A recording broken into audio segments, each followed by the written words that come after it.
ہمارے اکابرین اچھی طرح جانتے تھے کہ جب تک مسلمان قرآن و سنت سے جڑے رہیں گے ان کے دلوں میں دین پر مر مٹنے کا جذبہ باقی رہے گا۔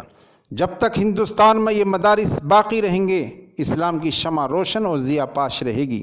جب تک دینی مکاتب آباد رہیں گے مسلمان اپنے عقائد اور افکار و خیالات میں پختہ رہیں گے، اور اسی کی بدولت ہر میدان میں انہیں فتح و کامرانی نصیب ہوگی۔ مٹایا قیصر و کسریٰ کے استبداد کو جس نے، وہ کیا تھا؟ زور حیدر، فقر بوذر، صدق سلمانی۔ الحمدللہ ان بزرگوں کے لگائے ہوئے پودے آج طاقتور تناور درخت کی شکل اختیار کر چکے ہیں۔ ملک کے ہر کونے میں ان مدارس کے فیض کا دریا رواں ہے، اور یہ مدارس ہندوستان ہی نہیں بلکہ پوری دنیا کو اپنی ضیاء بار کرنوں سے منور کر رہے ہیں۔ اگرچہ بارہا فلک نے انہیں آنکھیں دکھائیں، گردش وقت نے جڑ سے اکھاڑ پھینکنے کی دھمکی دی، دشمنان اسلام نے ہر موڑ پر مخالفت کی، منکرین توحید نے دہشت گردی کا اڈا قرار دیا، مگر ان مدارس کے جانباز سپوتوں نے دنیا کے ہر چیلنج کا مقابلہ کیا۔ ان اداروں کے سرفروش جیالوں نے اپنی ایمانی فراست سے باطل کے ہر حربے کو ناکام بنایا، وقت کی تمام طوفانی آندھیوں کا سامنا کیا، اور ان مدارس کے تحفظ و بقا کی خاطر ہر طرح کی جانی و مالی قربانی پیش کی۔ انہوں نے اپنی جانیں تو گنوا دی مگر فکر و تہذیب کے ان گہواروں پر کوئی آنچ نہیں آنے دی۔ علم و ہنر کے ان سبزہ زاروں کو کبھی سوکھنے نہیں دیا، اپنی ایمان و یقین کے لہو سے ان مدرسوں کی آبیاری کی، اور دار و رسن پر چڑھنے کے بعد بھی انہی اداروں اور اسلامی قلعوں کا گیت گایا۔ علامہ اقبال نے کیا خوب ترجمانی کی ہے، نقش توحید کا ہر دل پہ بٹھایا ہم نے، زیر خنجر بھی یہ پیغام سنایا ہم نے۔ حضرات محترم، ان مدارس و مکاتب کی اہمیت و افادیت جتنی بیان کی جائے کم ہے۔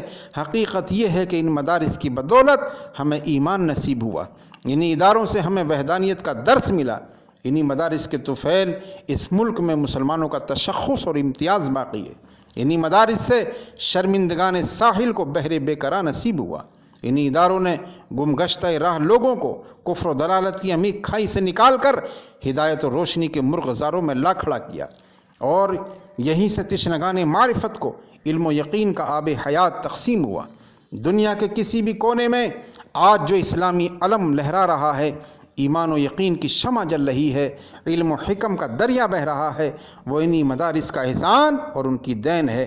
اس بزم جنوں کے دیوانے ہر راہ سے پہنچے یزداں تک، ہیں عام ہمارے افسانے دیوار چمن سے زنداں تک۔ سو بار سنوارا ہے ہم نے اس ملک کے گیسوئے برہم کو، یہ اہل جنوں بتلائیں گے کیا ہم نے دیا ہے عالم کو۔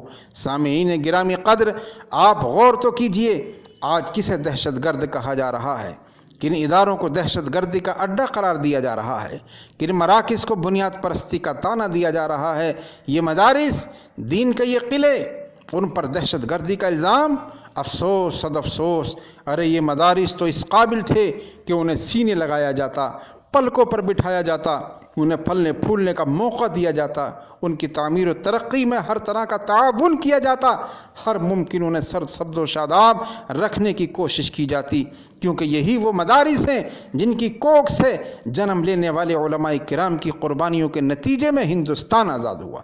انہی مدارس سے نکلی ہوئی تحریکات کی بدولت اس ملک میں آزادی کا انقلاب آیا۔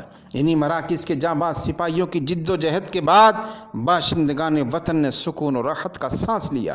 انہی خانقاہوں میں اللہ اللہ کی صدائیں بلند کرنے والے بزرگوں کی دعاؤں کے طفیل انگریزوں سے نجات اور رہائی نصیب ہوئی۔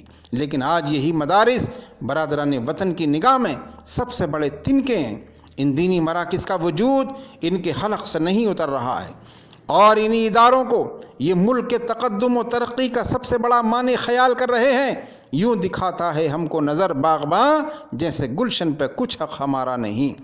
سوال یہ ہے کہ آج ہمیں یہ دن کیوں دیکھنے پڑے؟ شر پسندوں کو مدارس کے خلاف زہر افشانی کا موقع کیسے ملا؟ ان اداروں پر پابندی کا مطالبہ کرنے کی ان میں سکت کہاں سے آئی؟